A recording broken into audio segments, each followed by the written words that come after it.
Welcome back, everyone. Kanye West has been kicked off of Instagram for 24 hours in a timed ban after weeks of taunting actor and comedian Pete Davidson and a very public airing of grievances between Davidson and his relationship with Kim Kardashian West. However, this is more about Trevor Noah's comments that actually led to Kanye being banned from Instagram. And so the comment from Kanye and what is the continued saga in the meltdown that we've all watched included a racial slur. Instagram took action. And so now the question is, even if after this 24-hour ban, any of that activity from Kanye would change.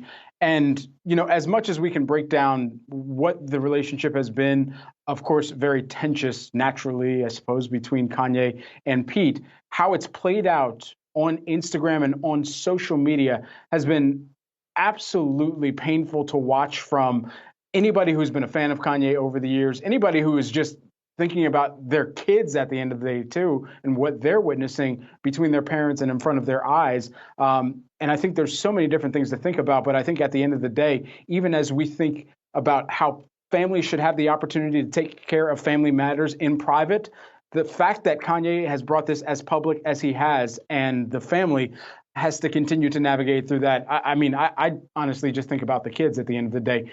And that's even prior to everything that is extremely egregious that Kanye has put out about the harmful action in nature that he wishes he could take on Pete Davidson, and really illustrated that over an extended period of time. And Brad, I think when you said painful, I think you really hit the nail on the head, because for weeks we've seen this just barrage of harassment and vitriol towards Pete and Kim, culminating in that horrible claymation music video of Kanye's Easy Rider. I mean, some of the violence depicted in there, it makes you wonder why Instagram didn't act sooner, and that it took the racial slurs that were hurled at Trevor Noah to say, that's the line. And so I would think that perhaps they would look at Kanye more carefully in terms of the content that he's throwing out there. I mean, the 24-hour ban is a start, but as we know, Kanye, goes to the beat of his own drum, for better or worse. And as you mentioned, the kids, they're going to look back and see, how their dad responded to their mother. At the end of the day, Kim Kardashian is now single. That doesn't change. How he chooses to move forward on this, that's really going to be the decider. And so far, it's not going in a healthy direction. It's certainly a direction that we don't want to see.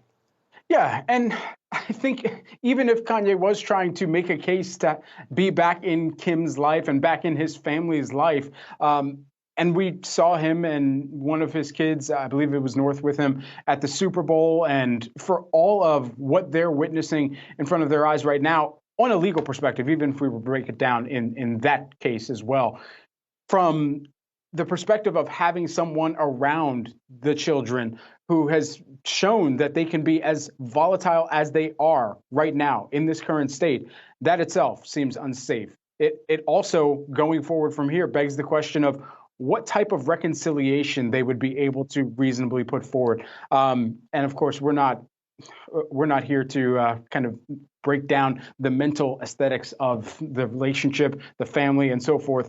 But at the end of the day, for Instagram, what this means too, is they're going to have yet another case where they have to figure out, okay, what is the activity that we take from here? What is the move that we take from here in reinstating or permanently banning this profile? We hope some lessons learned, but unfortunately, we'll have to leave it there, and we'll have to see.